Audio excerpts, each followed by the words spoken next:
Birls. What do you call those? Are they called barrels? Are they called cuts? Are they called turns? Are they called triplets? Are they called hudderums?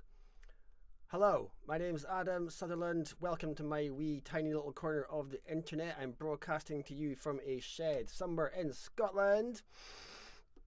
This is my TV show. Feels a little bit self-congratulatory, but also to hell with it. This is my wee TV show, Erigi Music Live. I'm someone who's a student of music, and the more I learn, the more I realise there is more to know, and I love that. And I'm here just to share with you bits and bobs from my journey so far as a tune writer from the Scottish traditional music idiom. I do not like the word idiom, and I just used it. Anyway, I'm hoping to help you with your writing if you've ever tried writing, and if you've never tried writing, and if you don't care about writing, I'm hoping it's like mildly entertaining. Anyway, come and say hi in the chat if you're one of the few people watching this live, and if you're in the future, also just leave a comment. This week is, as I was starting off with in this video, it's about a very unique and strong, full-flavoured thing in Scottish music, and I listed all the names I could think of. The barrel. It's something that happens in reels, if you didn't know. It's 3 notes in rapid succession, and those 3 notes are the same pitch. And first person in the chat is Jessica. Howdy, how are you doing? Hope it's a nice day over in the US with you. Hope that doesn't count as me doxing you. I'm somewhere in Scotland. Jessica is somewhere in Northern America. Jessica's one of my Patreon subscribers. Thank you, Jessica. Appreciate that. Gavin Maxwell, another one of my Patreon subscribers. Hello, Gavin, good sir. How are you doing? Okay, back to the barrel. First of all, well, I've already described what it is. It's part of a reel, and it's 3 notes, rapid succession. Yeah. So I did a few examples at the start, but let's just I'll just play a few examples. I'm going to play a traditional tune from Scotland called Jenny Dang the Weaver, which has a barrel after 2/8 notes.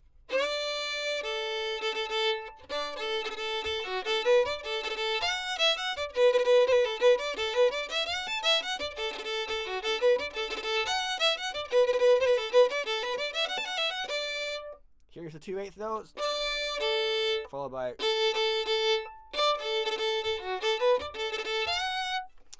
So there's an example of a barrel. Let me know in the comments if you can think of another tune that has a barrel in it. In the meantime, I'll just chuck out some more.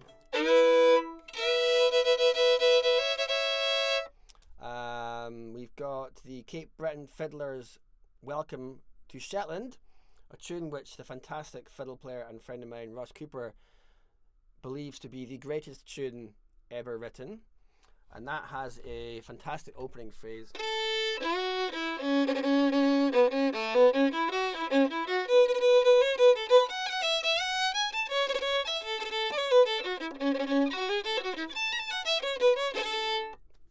Barrel-tastic.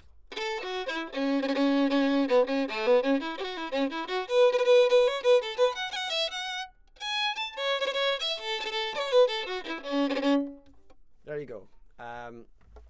And we have a comment from Dream Angus. Hey, Dream Angus, welcome back to the show. Brenda Stubbert's Reel by the late Jerry Holland.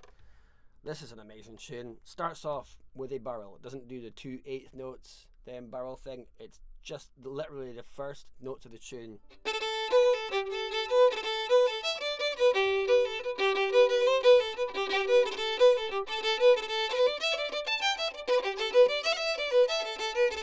B part is so strong.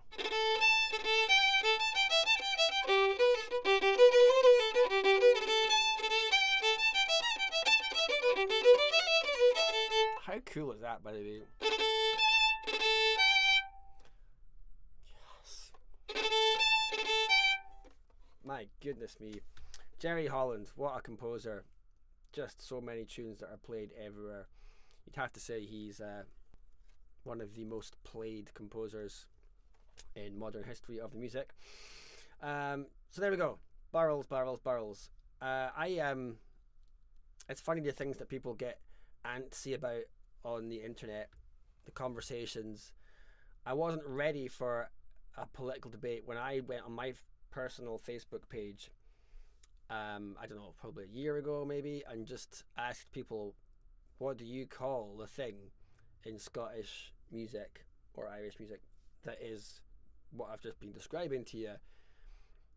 3 notes in rapid succession, all of the same pitch. And it got really intense. People were weighing in with what they called them. And there was it was almost about as intense as you get between I don't know, some right wing and left wing people discussing their politics, which slightly disturbed me but also amused me. People feel strongly about this. So what was it? People I think in Northern America, like Canada and USA, were calling them cuts. I think, and then there was people I think in Ireland calling them a turn, and then there was also a triplet. Then there was some debate about how actually a triplet is different, because a triplet would be not quite the same rhythmically. A triplet would be diddly instead of diddly. It would be ba-ba-da-dee, da-ba-da-dee instead of. So yeah, I don't want to get too analytical about that, but so there was disagreement about that. And then I found out in the process of this, which is actually a benefit to me, that I was spelling what I call them wrong. So I've been calling them Birls, which I learned from my first fiddle teacher, Donald Riddle, who taught me on the other side of Loch Ness from where I'm from originally, Burrell. And I've been spelling them B-U-R-R-E-L-L, Burrell. But actually they're spelled B-I-R-L, but pronounced the same way, Burrell. Now, I would pronounce the word, being from near Inverness in the Highlands, the word that's spelled B-I-R-L, I would pronounce that with one syllable, Burl, which I take to mean what you do on a dance floor in a ceilidh dance when you're turning someone around. You're turning someone on the dance floor, you're burling them round. I'm going to burl you about. Which may explain, just theorizing here, why some people call them turns. So turn and burl interchangeable, but then I've been calling them burl. Now, if you're from Glasgow and you see the word spelt B-I-R-L, you won't pronounce it like I do, burl, one syllable. If you see B-I-R-L, you will pronounce it with 2 syllables, burl, kind of like girl, whereas I would say girl, burl. So there's a kind of accent difference. I'm wondering if that's how they came to be called Burls, and maybe I should be calling them Birls. Anyway, I'm just telling you that because it was mildly amusing how intense that debate got, but also just to show you that there's lots of different names. Okay, I'm going to look at the comments there after that kind of monologue. Jessica says, it's very springy in the US, that's very nice. And can I play a triplet as a burl? I think possibly I may have just answered your question. Terminology has you a bit confounded. Jessica says she learned that burls bounce but triplets don't. Is that right? I don't know. It's all very fast. And Gavin Maxwell said Johnny Wilmot's Fiddle. I don't know if I know that tune, or if I do know it, I don't know the name of it. So I'm very sorry, Gavin, I cannot play that tune. Anyway, that's it. Burl. So we've established that it's a thing, that it's got loads of names. Let's just look at now at I'm going to try and get this towards the tune writing thing, and as always, I'm trying to help people with their writing. What does it do to a tune? So one of the ways, and I've probably said this a million times, one of the ways that I have found that helps me to understand anything that I'm not quite sure if I understand is I try to look at the opposite of what anything is. So what does that mean in this context?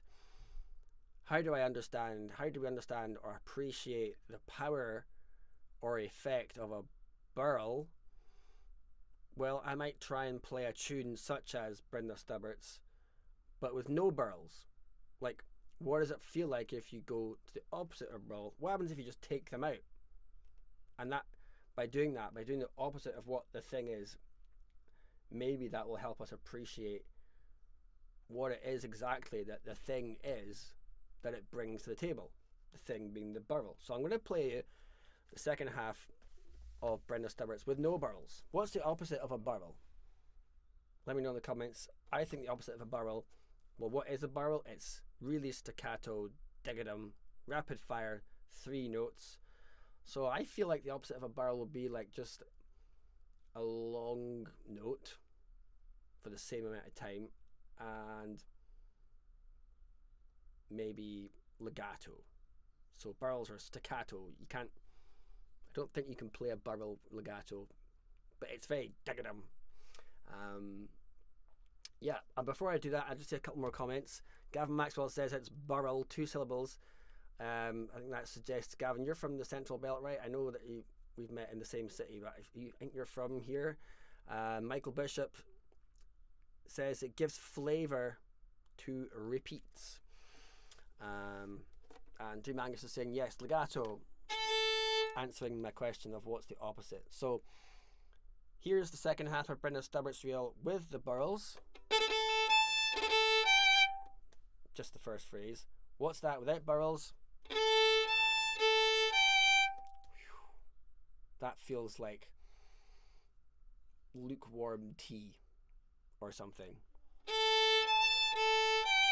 So I guess, well, before I tell you what I think it does, let's think of some more examples. Let's go back to Jenny Dang the Weaver. Here's a reminder of how it goes with the burl. Opening phrase.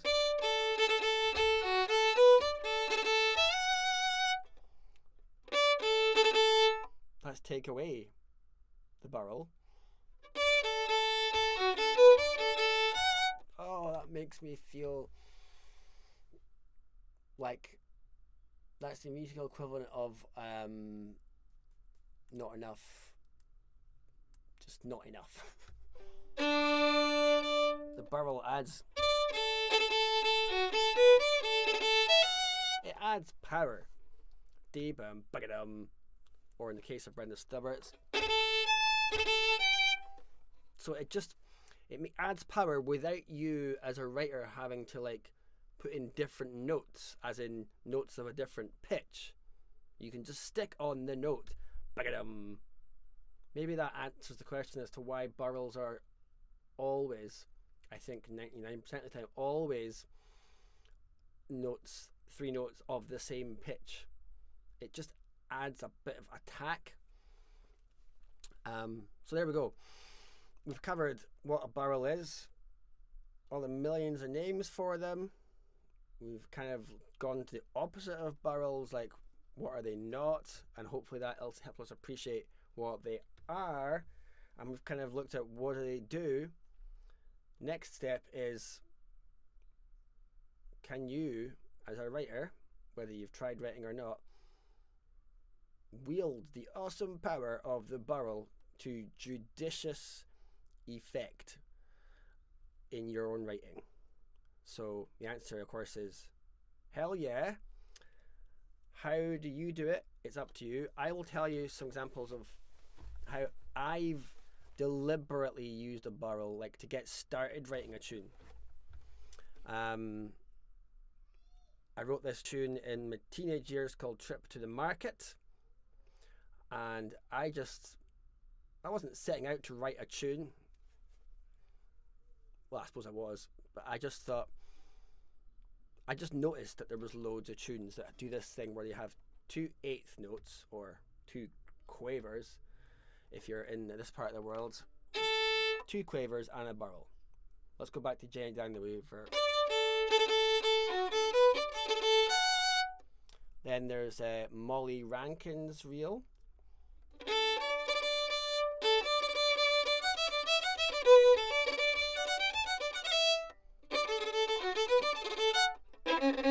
Deep diddle dum, deep bugger ha.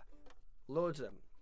So it's interesting to me that that's like there's loads of tunes that start ba bum ba ba dum and dee bum ba ba dum, and no one seems to own that.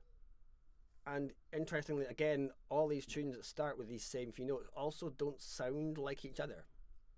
Interesting. No one owns them. They're like what I think of as a cultural meme. So I started writing a tune.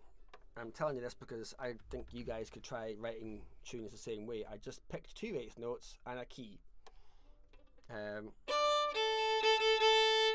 I just went for that. It's literally exactly the same as the first few notes as Jenny Dang the Weaver. That's Jenny Dang, and here's my opening phrase to Trip to the Market.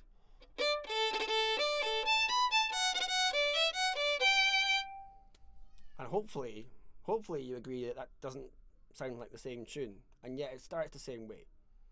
So that's something for you to take note of. Maybe you could even be now at home thinking, right, which 2/8 notes am I going to pick?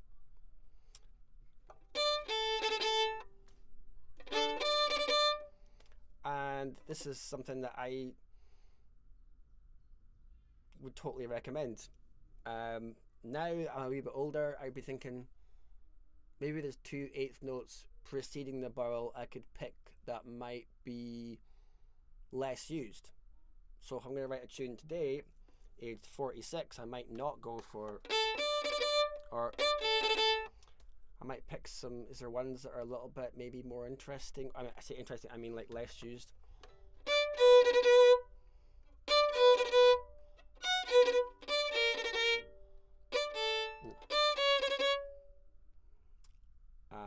Hamish Napier, I've just been reminded as I did that.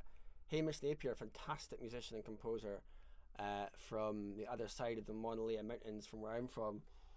He wrote a tune which starts with 2/8 notes and a burl, and the interval between the 2/8 notes is a semitone. Very full flavoured start to a tune. I should probably play a bit of that tune.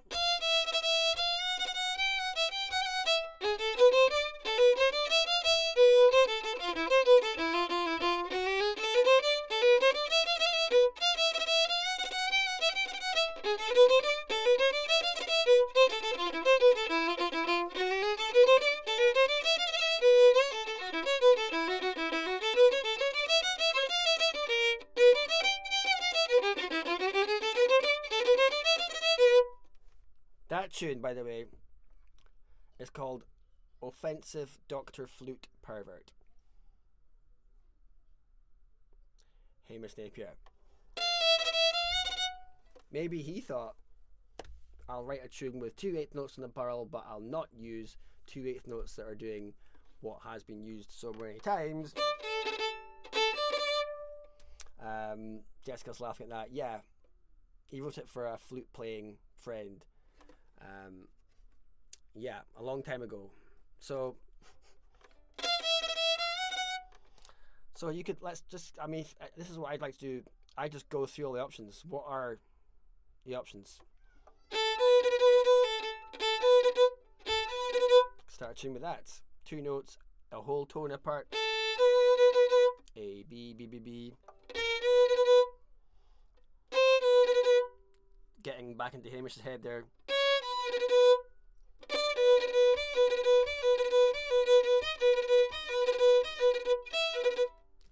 I don't know any tunes which do 2 notes preceding a burl which have a distance apart from each other, known as the diminished fifth or the devil's interval, which would sound like this.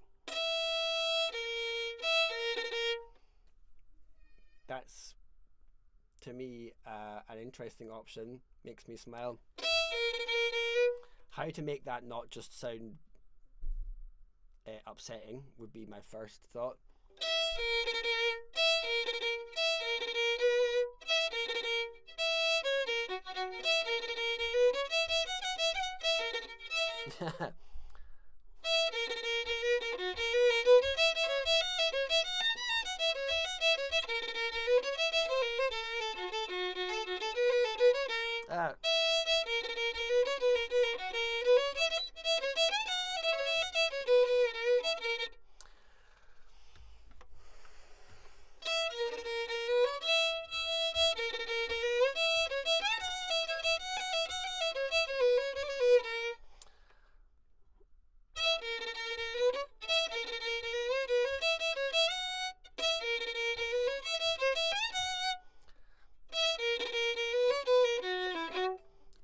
uh, that's a hard key.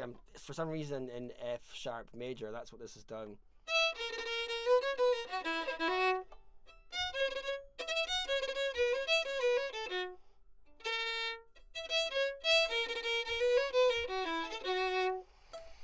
Oh, we've got a new person in the chat. Aaron Fiddler. Hello, Aaron. What are you asking? You're saying, have you heard the term Scotch catch when referring to 30-second notes or bow cuts or bowed triplets? So there's a lot in there. Thank you, Aaron. Love this question. To answer your first question, have I heard of the term Scotch catch? No. Then you mentioned 30-second notes or bow cuts. So this is a new name for a barrel that I've not heard yet. I did mention the word cut used in North America, but bow cuts or bowed triplets. I've not heard bowed triplets. I'm going to guess, are you perhaps in Northern America, good sir?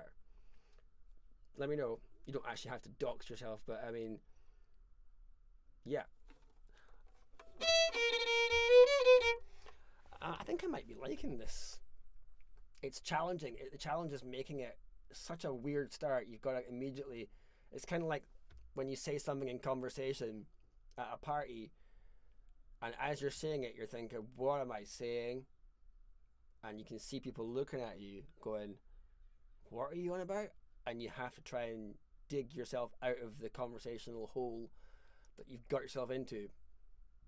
Anyone else have memories of doing that in their lives? I feel like for me, I have too many memories of that to even begin to remember all. I don't want to be an F sharp major.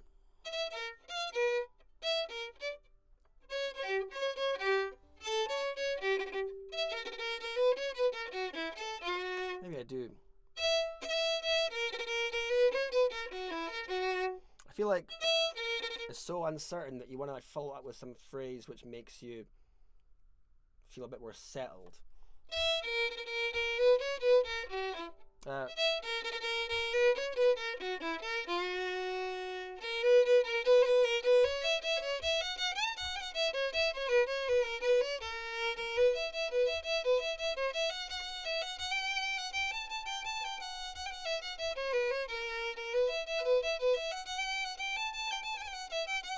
Weirdly went off to like Arabia there. Whoa, I don't know. Anyway, hopefully I'm making the point here that you can start a tune with 2 notes preceding a barrel, and we can maybe just muck around with some 8th notes, and it might just launch your creativity off somewhere which you perhaps would not have expected to go.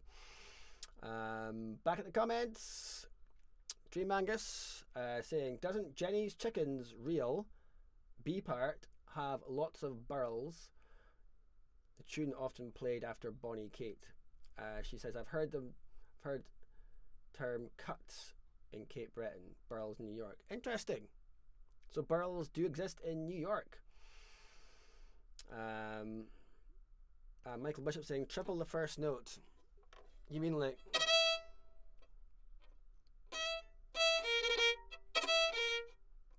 You need to let me know exactly what you mean by that, Michael, please.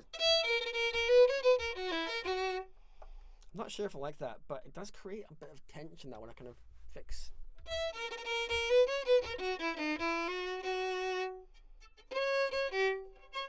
So if I...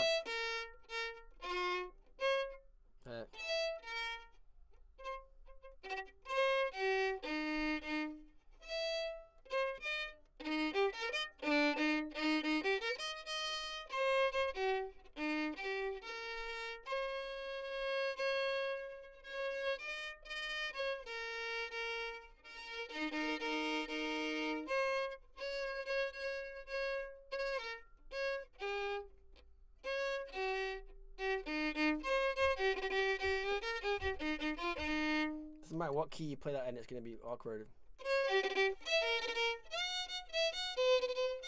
Okay, enough of that on our live stream. Michael's saying yes. Triplet the first note. Ba-dum. Yes, so that could be kind of like Bread and Stubbers starts on the burl. So yeah, you're quite right, Michael, that this isn't the only way to start a tune. This is just a way. You can pick what I'm talking about, 2/8 notes followed by a burl, but equally pick a burl. Yeah, let's keep going through some weird intervals. I think we get there's quite a few tunes that start with 2 notes a fifth apart. I'm hearing Maggie's Pancakes by Hamish Moore.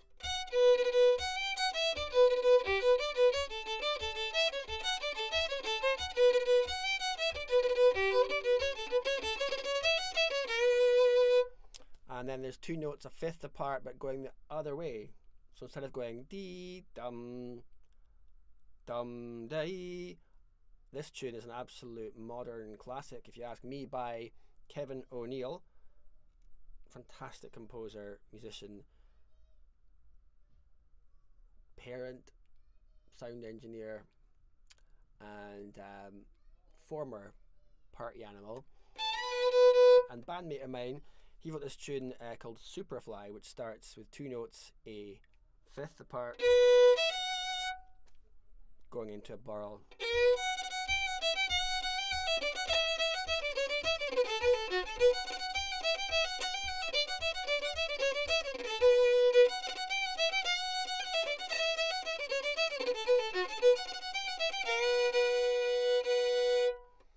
So there you go, there's loads.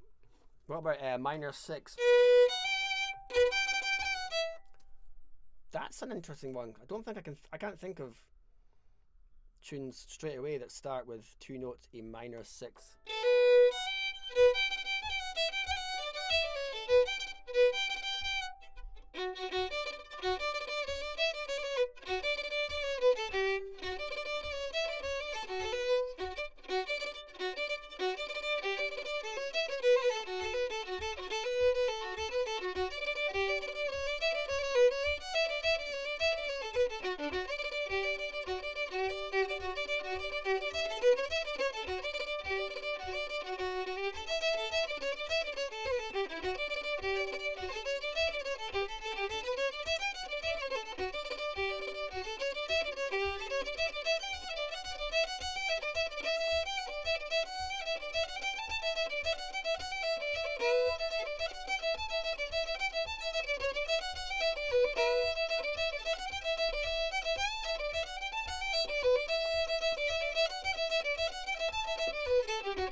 I'm getting something here.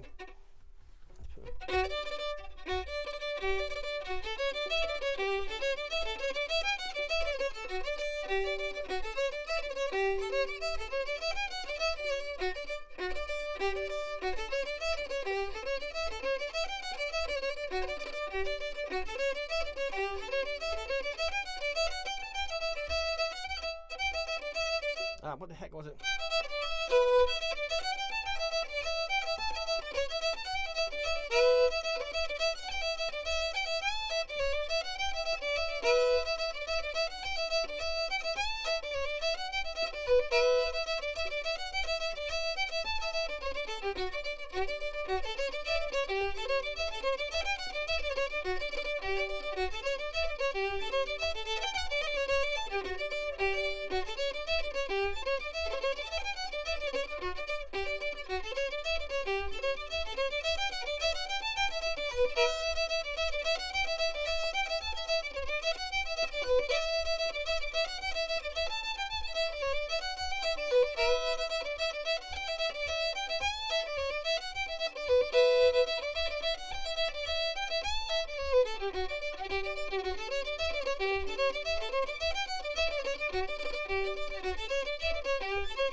Okay, for better or for worse, I've written a tune, and for better or for worse, I've just played not my best fiddle live on the internet and permanently on the internet. I guess I'm not good enough at this to compose and play nicely, because I'm thinking about what the hell the tune needs to be. I don't have enough CPU to also think about how the hell to play it. So I feel like I should apologise for how scrappy that was. But I think I might quite like that. I don't know. I just thought I'm going to see this through, so I didn't set out to write a tune, but just that interval.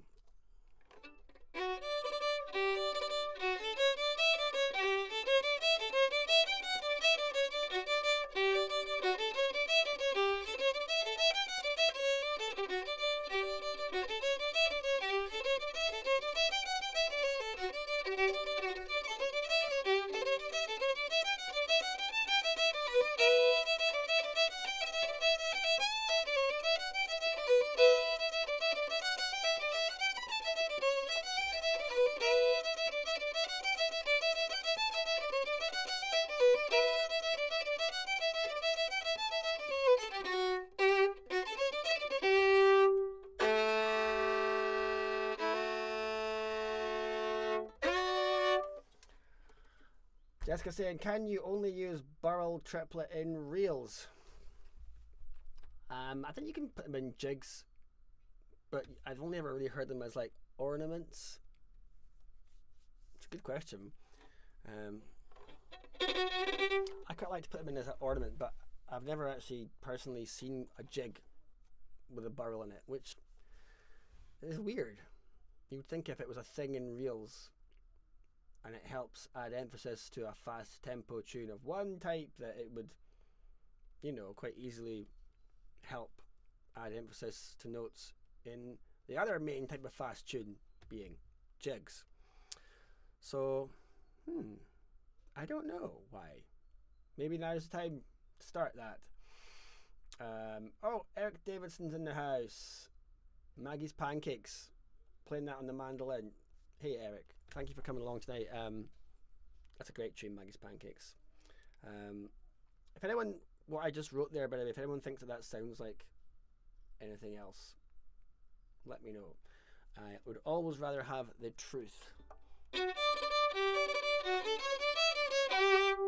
Hopefully, whether or not that tune's any good or not is beside the point. Hopefully it just helps to strengthen what I hope is my central point of this live stream, which is that using a burl for after 2/8 notes is a way to maybe jump start a tune. What I mean by jump start is just get you started with the most important phrase of the tune, which is the first phrase. So hopefully that demonstrates the point. I don't think I've got enough energy in my head to try and write another tune, so I won't, but I will look at some other intervals.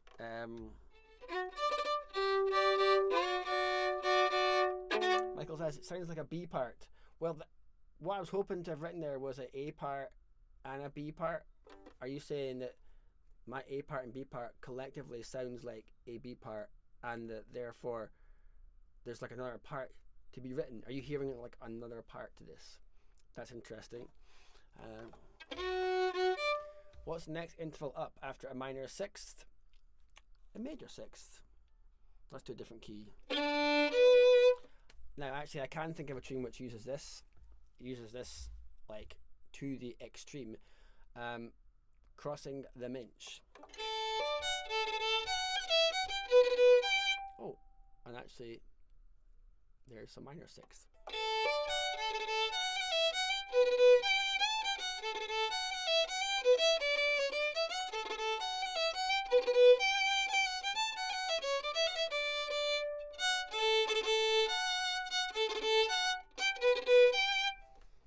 So that to me sounds so deliberate.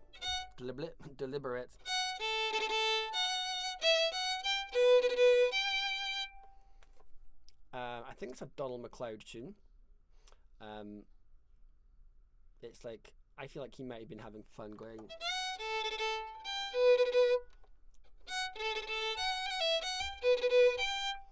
Makes you wonder if you could actually just take that idea a bit further. What if he didn't stop there?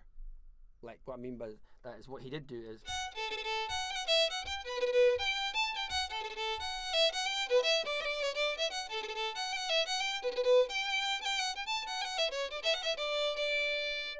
what if he went,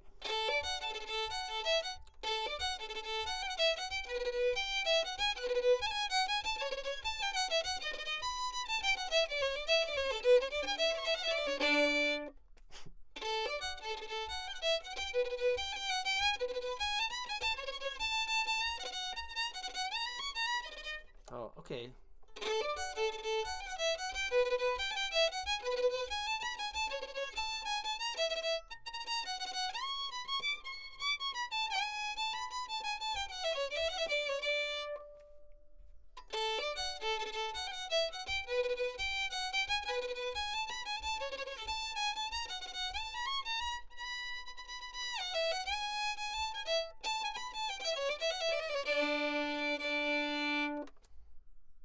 I think I have two feelings about that. One is I quite like it. Three thoughts. One is I quite like what I did there, and the second one is it's utterly pretentious, and the third one is it wouldn't fit on the pipes, and this was originally a pipe tune.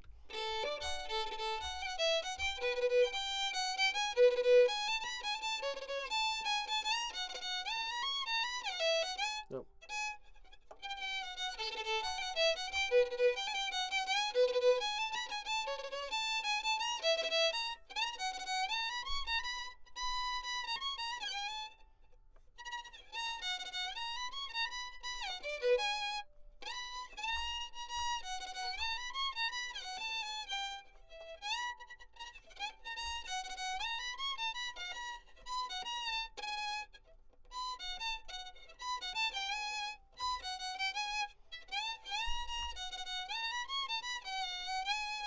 Yeah.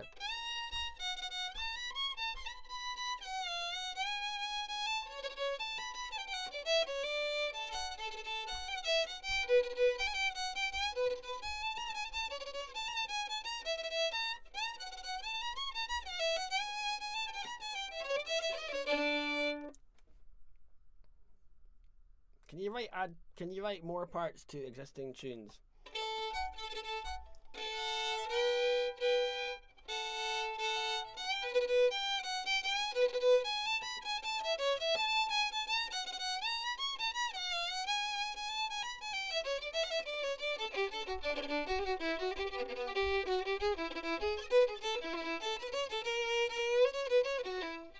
Okay, I'll stop playing badly down the internet.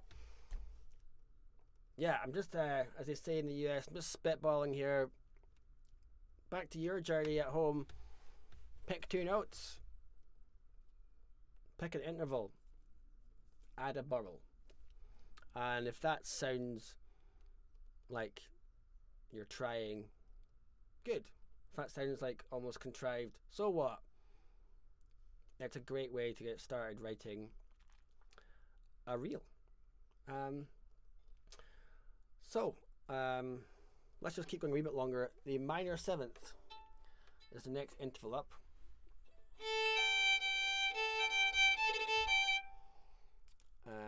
This does feature in the second half of Brenda Starbuck's Field. It's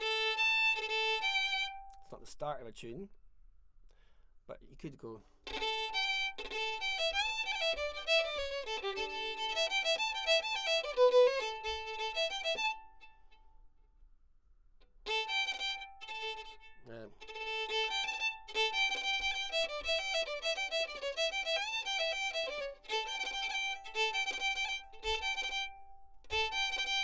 Seems to always want to go up to the 8, or up from 7 to 8.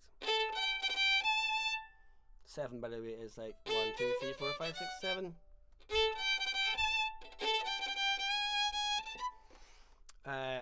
The major seventh.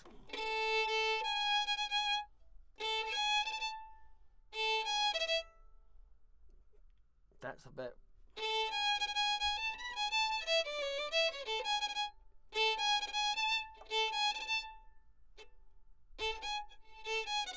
That's.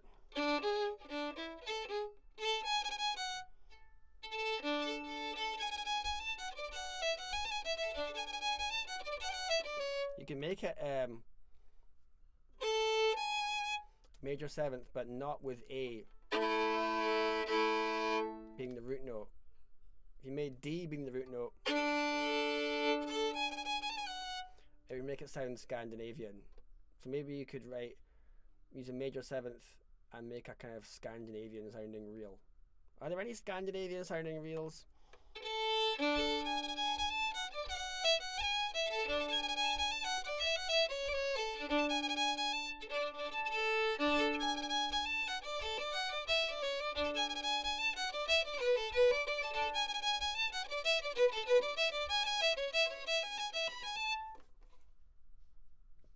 Then you're left with the octave. Surely there's some with an octave.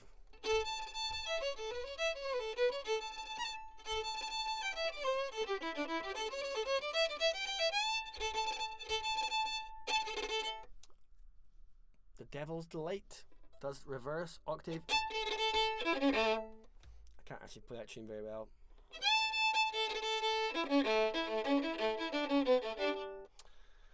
So that's it.